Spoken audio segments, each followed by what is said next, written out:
আপনাদেরকে দ্রুত ভিসার ব্যবস্থা করে দিতে পারবো। আর সবচেয়ে খুশির বিষয় হচ্ছে আপনি বাংলাদেশ থেকেই সুইডেন এম্বাসি অথবা জার্মানি এম্বাসির ভিতরে বাংলাদেশ থেকে ডিএফএস এর মাধ্যমে আপনি ফাইল প্রসেসিং করে জমা দিতে পারবেন এবং 1.5 মাসের ভেতরে আপনি রেজাল্ট পাবেন। এবং এখানে বাংলাদেশে আপনাকে ফিঙ্গার দিতে হবে এবং 2 মাসের ভিতরে আশা রাখি যে ভিসা পাওয়া যাবে, সম্ভাবনা 99%। তবে ইস্তোনিয়া এখন রাইজিং একটা কান্ট্রি। ইস্তোনিয়া খুবই ভালো। ইস্তোনিয়াতে আপনারা জানেন আয়তনের দিক দিয়ে খুবই ছোট।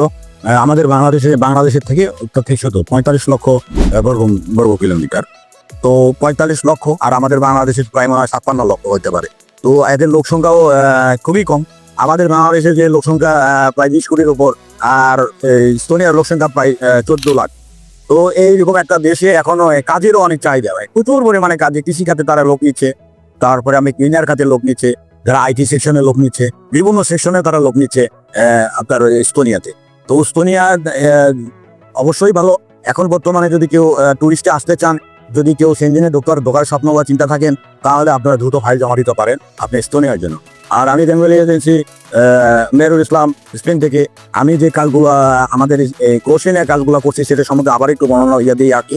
50টা ফাইল অলরেডি পূরণ হয়ে গেছে, আর কিছু ফাইল বাকি আছে। তো অ্যাজ সুন অ্যাজ পসিবল আমরা দ্রুত ফাইলের কাজ শুরু করে দিব।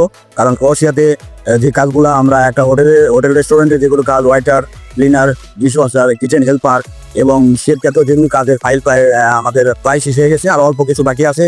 এটা শেষ হওয়ার সাথে সাথে আমরা ফাইল প্রসেসিং শুরু করে দেবো। এবং পাশাপাশি আরও 2টা কনস্ট্রাকশন সাইটের সাথে কথা হয়েছে এবং সেখানেও আমরা কিছু লোক নিচ্ছি, দক্ষ লোক নিচ্ছি, অদক্ষ লোক নিচ্ছি।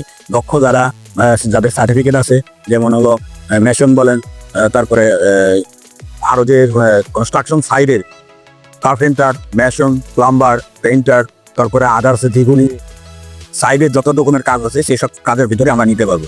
আর আপনারা জানেন যারা কনস্ট্রাকশন সাইডে যারা কাজ জানে, সাধারণত কনস্ট্রাকশন সাইডের কাজ যারা জানে তাদের কিন্তু বিশাল বড় একটা সুযোগ। কনস্ট্রাকশন সাইডের কাজ সারা বিশ্বেই চলে ভাই, প্রত্যেকটা দেশেই তো নির্মাণ দিন কাজ চলতে হয়। কিন্তু বাংলাদেশ থেকে শুরু করে সব দেশে যারা কাজ জানে তাদের অনেক ডিমান্ড।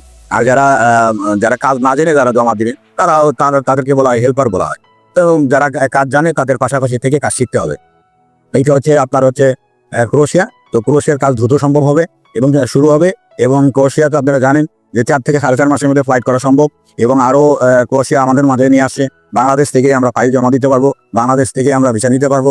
আর একটা বিষয়টা আপনাদেরকে একটু ক্লিয়ার করে দিই, অনেকের ভিতরে অনেকে জানেও না, অনেক কিছু না জেনে অনেক কিছু মন্তব্য করে। অনেকে বলে যে ভাই পুলিশ ক্লিয়ারেন্স ছাড়া তো জমাই দেওয়া যাবে না। ভাই এইসব বিষয়গুলা আসলে না জেনে অনেকে বলে। কারণ যেখানে আপনার বিষয়টা নির্ভর করবে আপনি ক্রোয়েশিয়াতে কোন এলাকাতে কোন জায়গাতে আপনি ফাইল জমা দিচ্ছেন এবং সেখানকার রিকোয়ারমেন্টের উপরে নির্ভর করে আপনার পুলিশ ক্লিয়ারেন্সটা আমি আবারও বলি, পুলিশ ক্লিয়ারেন্সটা যখন আপনার ওয়ার্ক পারমিট পাবেন, ওয়ার্ক পারমিটের আগে যদি আপনি জমা দিতে পারেন তাহলেই হবে।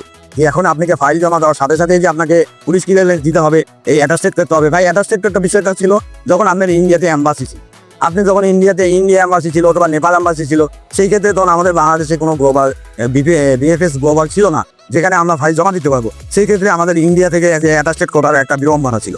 তো সেই বিড়ম্বনা থেকে তো আমরা মুক্তি পেয়েছি ভাই। এই মুক্তির জন্য আমরা ধন্যবাদ জানাবো তত্ত্বাবধায়ক সরকারের উপদেষ্টা ডক্টর মোহাম্মদ ইউনূসকে।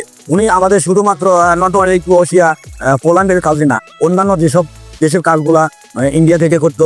আর ইন্ডিয়ার তো আপনারা জানেন যে আমাদেরকে ভিসা ডাবল এন্ট্রি ভিসা দিত না এবং আমাদেরকে অনেক সমস্যার মধ্যে করতে হতো। তো স্যার ডক্টর মোহাম্মদ ইউনূস উনি আমাদেরকে এমন একটা ব্যবস্থা করছে, আবার ইন্ডিয়াতে গেলাম না, আমরা পোল্যান্ডের কাজ, ক্রোয়েশিয়ার কাজ বাংলাদেশে করতে পারবো। অন্যান্য দেশে যারা দিতে চাবে সেগুলিতে কম্বোডিয়া জমা দিতে পারবো, দুবাই মিডল ইস্টে যেতে পারবো, ইন্দোনেশিয়াতে জমা দিতে পারবো, নেপাল জমা দিতে পারবো, বিভিন্ন জায়গায় দিতে পারবো। আমাদেরকে ইন্ডিয়ায় জমা দিতে হবে তার কোনো মানে না। তো যাই হোক, আমরা এখন বর্তমানে ইস্তোনিয়া নিয়ে কাজ করছি এবং কাজ করছি ক্রোয়েশিয়া নিয়ে। ক্রোয়েশিয়ার ফাইল ইনশাল্লাহ আমরা আশাবাদী যে আমাদের যে 75টা ফাইল ইনশাল্লাহ সবাই যেতে পারবেন, এই আশা ব্যক্ত করে এখনকার মতো আমি এখানেই শেষ করছি। আমি মেহরুল ইসলাম, বেঙ্গলি এজেন্সি স্পেন থেকে। আসসালামু আলাইকুম রহমতুল্লাহি ওয়া বারাকাতুহু।